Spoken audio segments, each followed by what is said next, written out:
Thank you, Venasal. And I will say it's a privilege and a great honor and a moment of great sentiment to give a first oration about your own mentor, about your own teacher with whom you not only grew up and who was with whom you worked for a long period of time as a faculty and who guided you throughout your career, what to do, what not to do. Professor Tandon, I must say, and many of people sitting in this who has become little old are his direct student.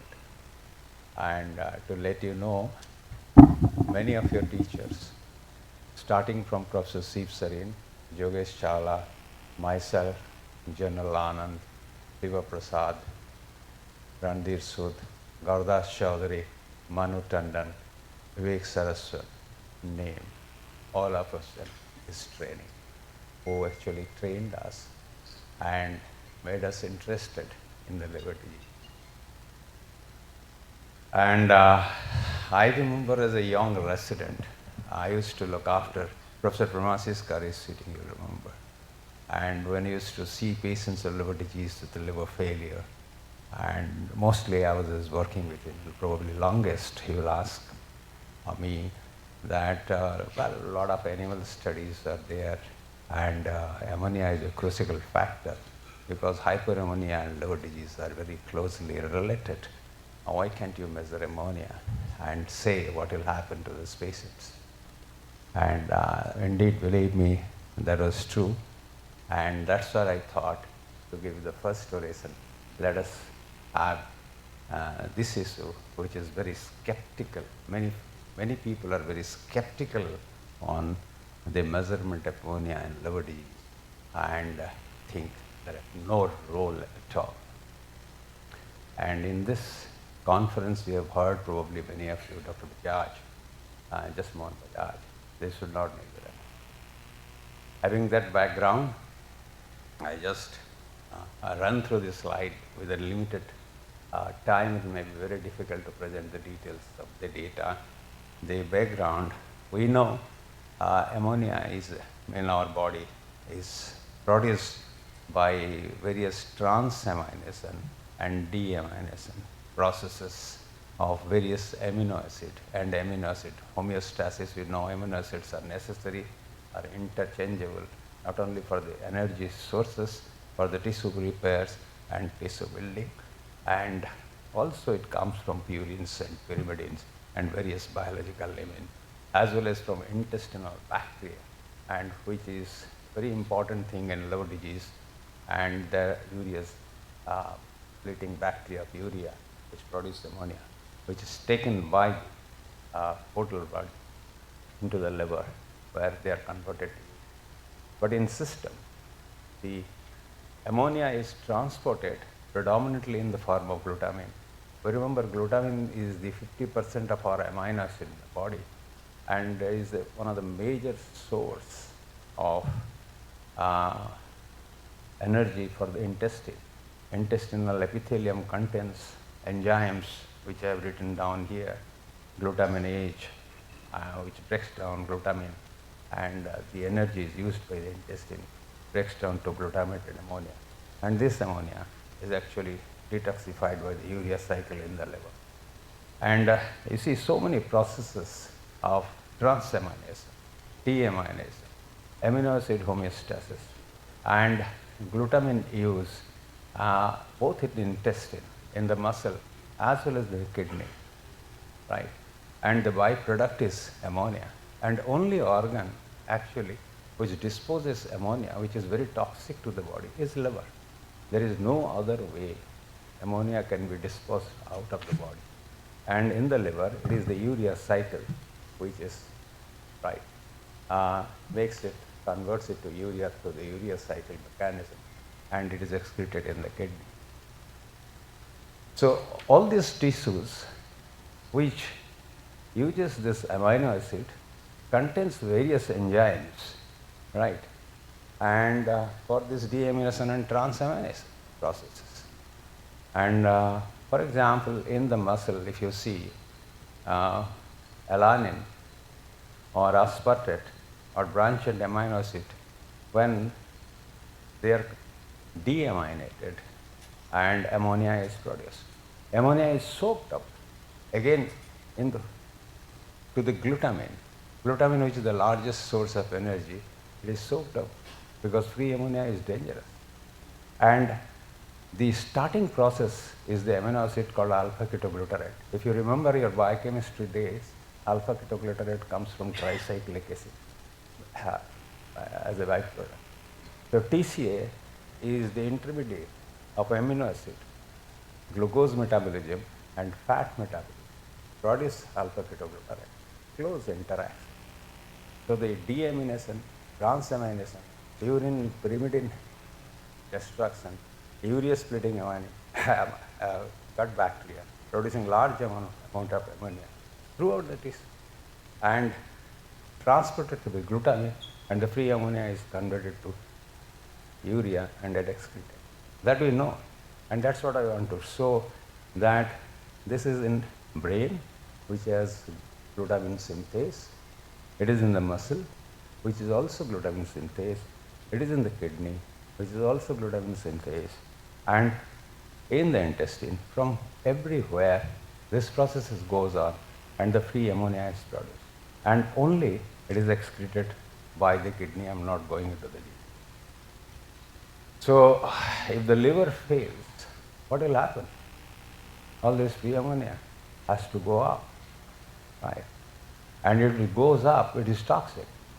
And it has been shown that this is the cycle which takes care of this free ammonia.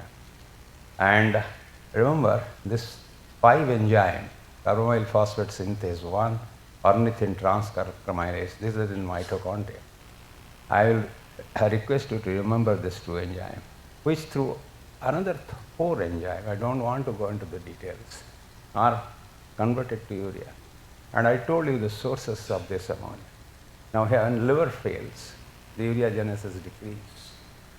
And once the ureagenesis decreases, there is free ammonia.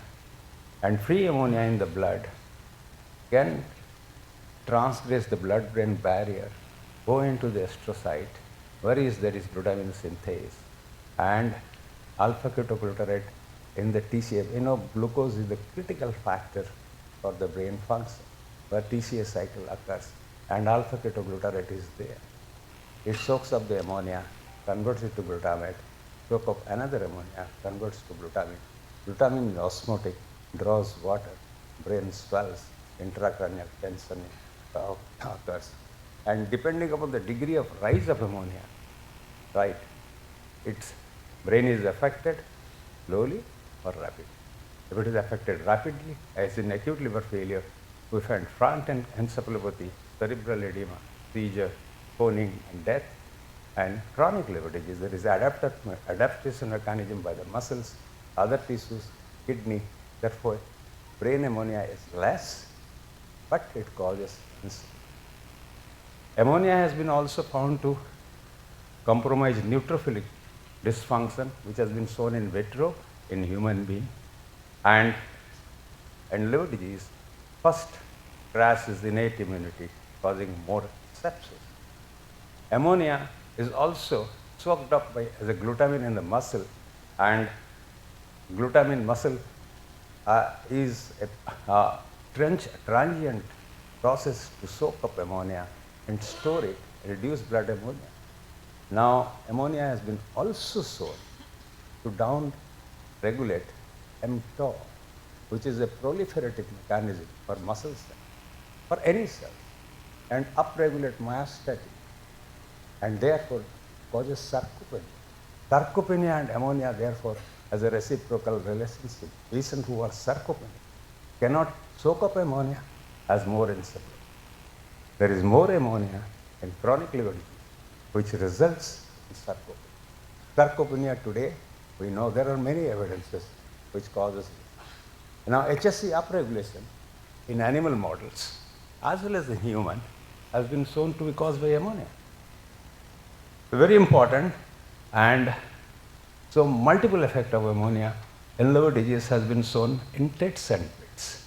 But if you see in whole model, human model, whether it translates into a meaningful interpretation which helps in management is the basic question, and therefore there is a lot of skepticism.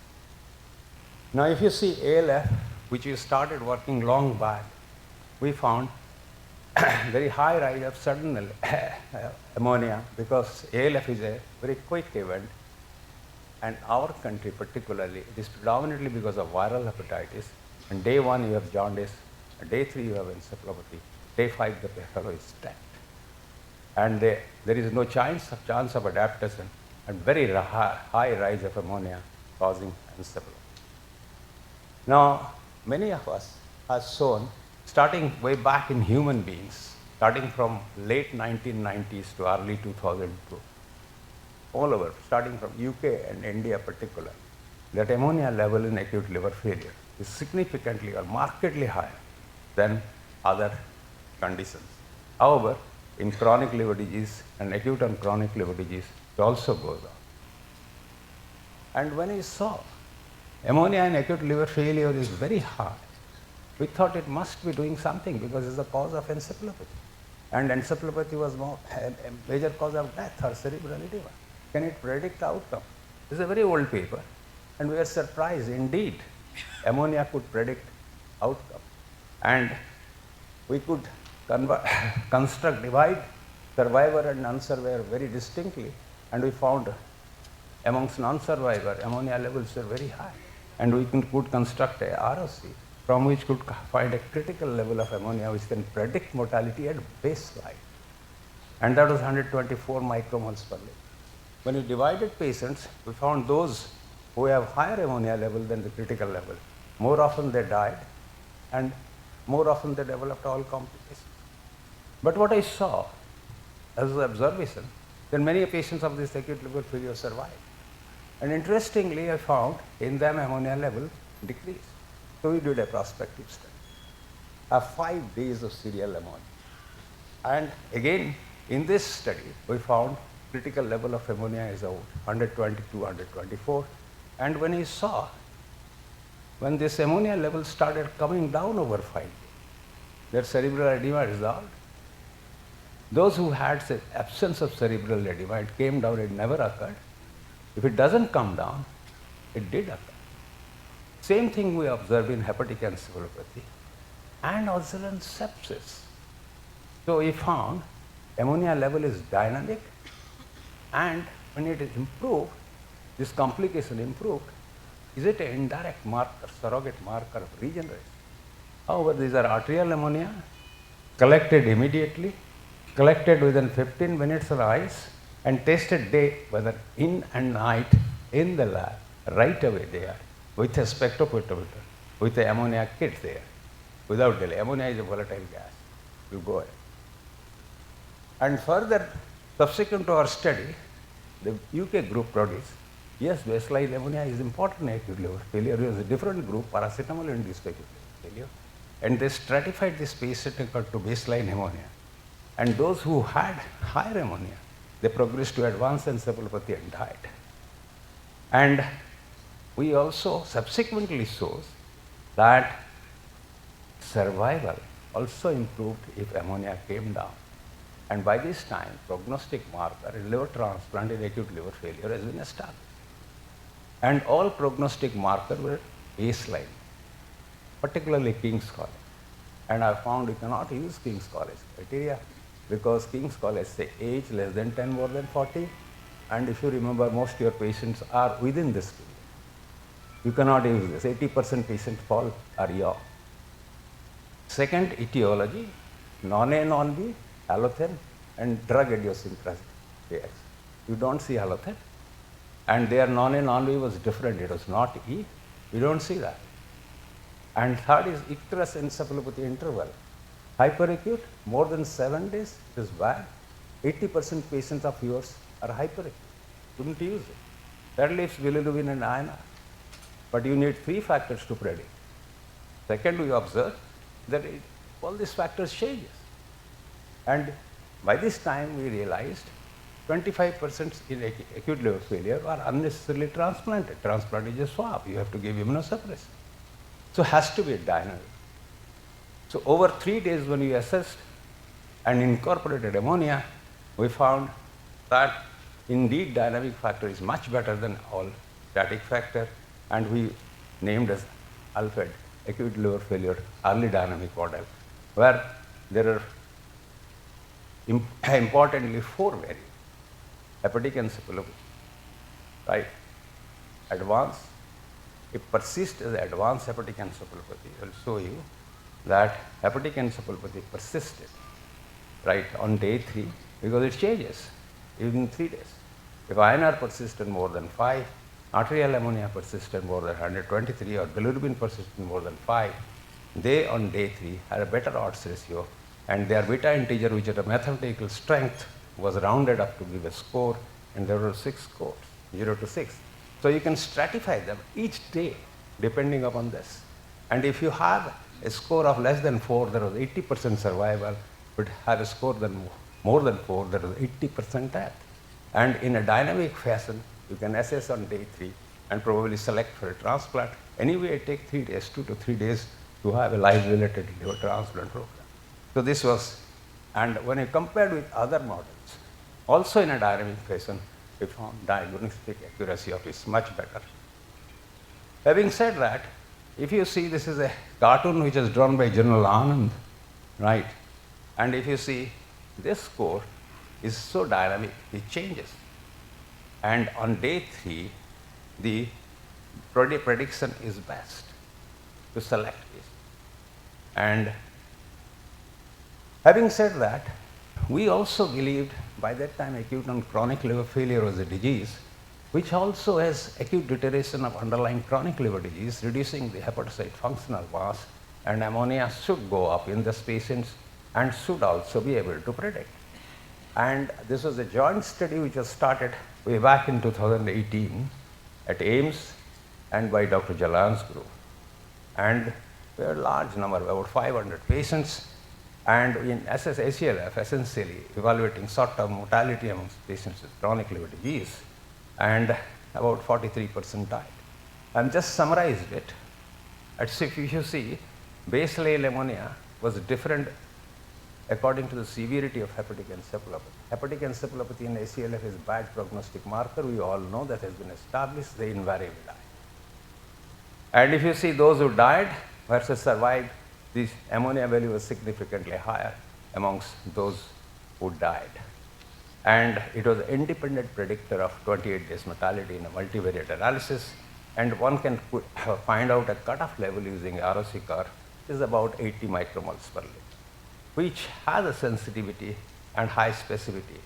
And with this, you can dichotomize patients, and you can predict a 28-day mortality. Patient with less than 80 has 60% survival, and more than 80, and it was true in both centers.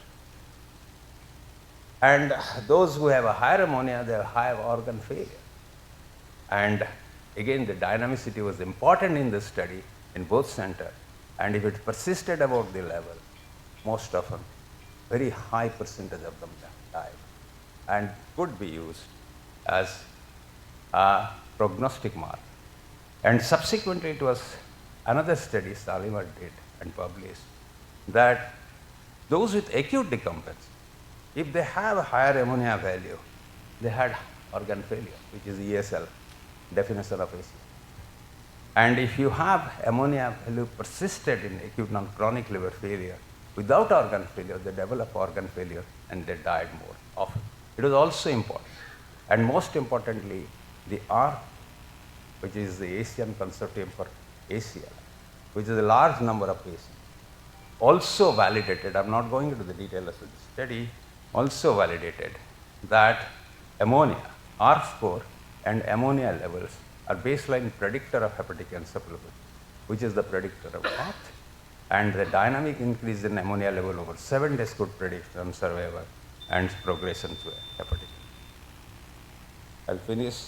And then there is a question whether ammonia in advanced compensated cirrhosis or decompensated cirrhosis of any value. And this is a big question. And till date, people don't believe it has any value. This is a large study published recently, in the last 2 years back, from UK and Spain, which is a large derivation cohort and validation cohort.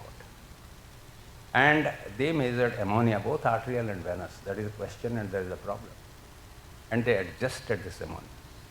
There is not an absolute value of ammonia, it is adjusted value, which is the upper limit of ammonia by the real value. So that was the ratio, irrespective of arterial and venous ammonia. Let's use the ratio. And they could dichotomize this patient from a statistical model. The patient with high risk ammonia is 1.4 times more than this adjusted ammonia value, and use this to evaluate the outcome measure, which is a composite outcome of all liver-related problems. And they could show that liver-related complications are significantly higher in high-risk group, and they also die more in this group. In even chronic liver disease, where stable outpatient cirrhotic, adjusted ammonia could make a difference. And they had validated it on not only hospitalization, on survival, which is better than MELD or CTP score. And this was again confirmed by an Austrian study. I don't want to go into the detail, was absolutely confirmed by another German study, one after another. And this German study also predicted that this adjusted ammonia could predict the first episode of encephalopathy, which could be prevented, and first episode can predict the subsequent episode. So all these studies showed that arterial or venous ammonia, more than 1.5 times upper limit normal, predicted high risk with a large area under curve, which is better than CTP and MELD, to predict hospitalization, death, liver-related event, even first episode, encephalopathy. And later on, Amon consortium developed a discriminating equation for Amon overt hepatic encephalopathy model. Diabetes was also inserted. And we know the causes of ammonia which can rise in chronic liver disease. Not only liver dysfunction is collaterals, it is gut dysbiosis, right, and sarcopenia. And lastly, the fatty liver disease, for which we have spent 2 days. We see fatty liver disease and we think NASH with fibrosis. And this is the disease group which progress, which is a liver-related totality. And there are various factors which has been predicted, which is multiple hit hypothesis, which causes fatty liver disease to NASH or fibrosis. We started from oxidative state, inflammatory cytokine, gut dysbiosis, lipotoxin, but we are not sure. Another candidate on the field. And see this, and if you see in the liver, in the fatty liver disease, there is accumulation of ammonia, leads to inflammation, stellate cell activation, and fibrosis. Why so? Because inside liver, the urea, in the urea cycle, two important enzymes, that is CPS, carbamyl phosphate synthase, and ornithine transcarbamyl,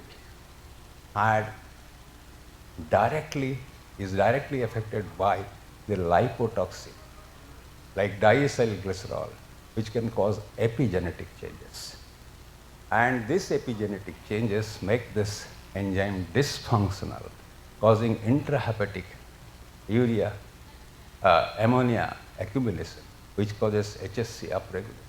The alternative hypothesis, it was shown that the tumor suppression gene expression was also altered using hepatic senescence. So hepatocyte mass came down, and therefore intrahepatic urea increased, causing liver fibrosis. And this is the target which has been documented very clearly in human liver biopsy from now, in mouse models. And that is a candidate now, right, which is maybe responsible for fibrosis. And various type of changes, because in the fatty liver, in both urea cycle, starting from urea cycle, to the molecular effect in various cells, other cells, translating to the clinical effect is being documented. So in summary, I will say ammonia is toxic to human body and rise in blood ammonia have deleterious effect on brain function and structure, cause immune dysfunction, muscle atrophy, prevent liver regeneration, and perpetuate hepatic fibrosis through HSC stimulation. It has been documented. Liver is the main organ which disposes ammonia through urea cycle mechanism. In liver failure, ammonia disposal due to compromised liver reserve is reduced. In acute liver failure, there is a sudden and rapid rise of blood ammonia, and its dynamic change depending upon liver regeneration have been correlated with outcome and have been used to construct a prognostic model. In ACLF, raised blood ammonia as a single parameter have been found to be associated with complication and mortality. However, ALF to ACLF, all the ammonia level that has been studied are arterial ammonia, which has been evaluated within 15 minutes, and the bedside. In stable outpatient cirrhosis, raised blood ammonia level have been able to predict liver-related hospitalization frequency as well as mortality, but this can be venous and arterial ammonia where adjusted ammonia, that is the upper limit of ammonia versus 2 ammonia ratio has been used. And there are various causes of this rise of ammonia in chronic liver disease. And as I suggested, that it is the arterial ammonia and absolute value is in ALF, ACLF, whereas the ammonia ratio in chronic liver disease has been used to predict the outcome. In fatty liver disease, this is the new kid in the block which can explain the progression of fatty liver disease to cirrhosis by epigenetic changes which needs further evaluation. I understand there had been many lacunae in measurement of ammonia. The laboratory differs. There are different methods. I understand the ammonia is a volatile gas and estimation of ammonia can be defective.